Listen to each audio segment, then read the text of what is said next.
তাই আমার দ্বারা কুকর্ম হবে না, আমি কুকর্ম করব না। কেউ ভুলে হয়তো করাবার চেষ্টা করতে পারে, কিন্তু আমি যে মুহূর্তে বুঝতে পারবো সেই মুহূর্তে আমি পিছিয়ে আসবো এবং ওর জন্য আমি ক্ষমা প্রার্থনা করব। আমি কিন্তু শেখ হাসিনাকেও ক্ষমা প্রার্থনা করতে বলেছিলাম। টাঙ্গাইল প্রেস ক্লাবে আমি কথাটা বলেছিলাম। আমি সর্বদলীয় সম্মেলন ডাকতে বলেছিলাম তাকে, তিনি সর্বদলীয় সম্মেলন ডাকেন নাই। তিনি ডেকেছিলেন ব্যবসায়ীদের। ব্যবসায়ীরা তারস্বরে বলেছিল, আমরা আপনার সঙ্গে আছি, আমি তো আছি। আমি গত মঙ্গলবারে একটা লেখায় আমি লিখেছিলাম, ওরা ভুল বলেনি, ওরা সত্য বলেছে।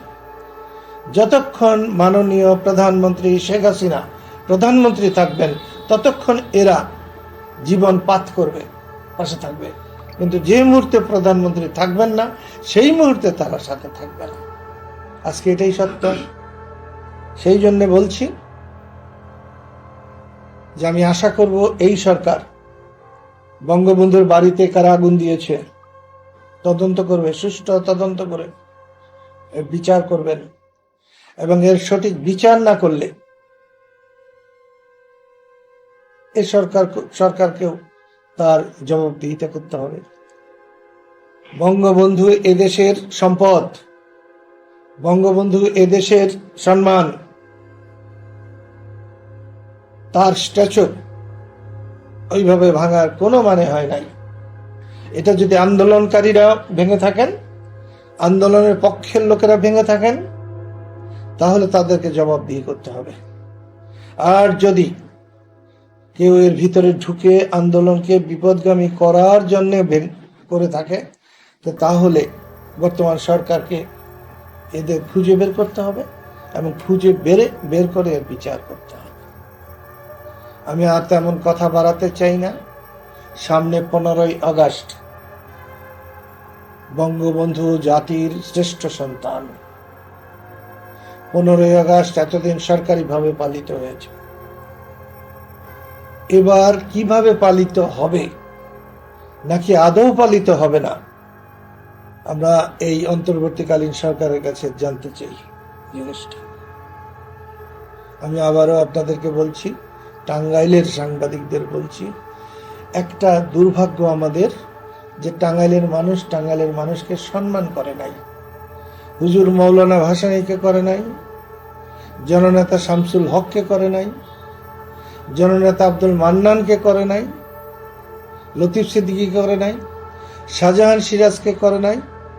যারাই এই দেশের বিশেষ করে স্বাধীনতার অগ্রনায়ক যারা, তাদেরকে যথাযথ সম্মান টাঙ্গাইলের মানুষ করে নাই। সাংবাদিকরাও তাদের তুলে ধরার চেষ্টা করে নাই। আমি অনুরোধ করব যে কোনো রকম রিজার্ভেশন না রেখে, মনের মধ্যে কোনো হিংসা না রেখে টাঙ্গাইলকে তুলে ধরার জন্য টাঙ্গাইলের সাংবাদিকদের আমি বলবো যে তারা যেন ভিতরে কোনো রকম দূরভিসন্ধি না রেখে এক মন এক প্রাণ হয়ে টাঙ্গাইলকে রিপ্রেজেন্ট করেন, টাঙ্গাইলকে তুলে ধরেন। আসলে সত্যিকার অর্থে আমি আওয়ামী লীগ করি না, আমি বঙ্গবন্ধুর আদর্শের একজন কর্মী। আমি সেদিন প্রেস ক্লাবে বলেছি যে আমার বড় ভাই লতিফ সিদ্দিকী যখন বক্তৃতা করতেন হাত পাও নেড়ে, আমি তখন পিছনের কাতার থেকে ভয়ে কাঁপতাম, আমার পায়ে পায়ে বাড়ি লাগতো, আর মনে হতো কখনো কখনো যে আমরা কিন্তু একই মায়ের সন্তান, একজনের অত সাহস আর আমার কিচ্ছু নাই।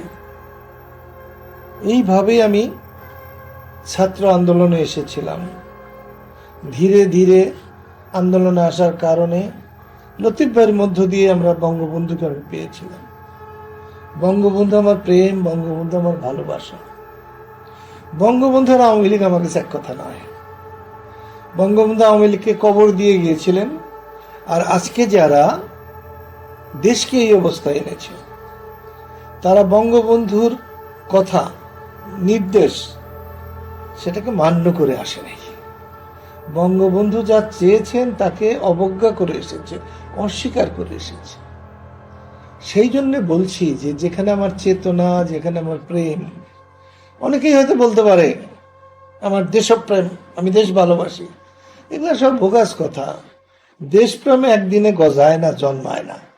দেশপ্রেম ধীরে ধীরে দেশপ্রেম হয়, এর জন্য সময় লাগে।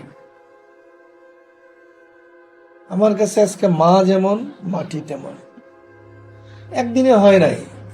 আমার মতো একজন একেবারে অপদার্থ মানুষের এখানে আসতে অনেক সময় লেগেছে। সেই জন্য বলছি, আমি আওয়ামী লীগ করি না, আওয়ামী লীগ নিয়ে আমি ভাবি না, আমি বঙ্গবন্ধুকে নিয়ে ভাবি, বাংলাদেশকে নিয়ে ভাবি, স্বাধীনতাকে নিয়ে ভাবি, মুক্তিযুদ্ধকে নিয়ে ভাবি। শেখ হাসিনা এখন ক্ষমতা হারা হয়েছে। অনেক মানুষ অনেক সময় ক্ষমতায় থাকলে একরকম বলে, ক্ষমতা হারালে আরেক রকম বলে। আমি অত্যন্ত দৃঢ়তার সাথে বলতে পারি, পবিত্রতার সাথে বলতে পারি, আমি ক্ষমতা পাওয়া, ক্ষমতা হারানো, এটাকে আমি বিবেচনা করে কথা বলি না। আমার বিবেক, আমার অনুভূতি যেটা আমাকে নির্দেশ করে, আমি মৃত্যুর সামনে দাঁড়িয়েও সে কথা হয়তো বলতে পারি। জামাতকে এই সময় নিষিদ্ধ করার কোনো অর্থ হয় না। জামাতকে কিন্তু আজকে 8-10 বছর আগে নিষিদ্ধ করা হয়েছে, বা আরো আগে। এটা শোনানোর জন্য, দেখাবার জন্য, মানুষের কাছে একটা নতুন প্রতিক্রিয়া সৃষ্টি হোক, সেই জন্য হয়তো করা হয়েছে। এটা অর্থহীন।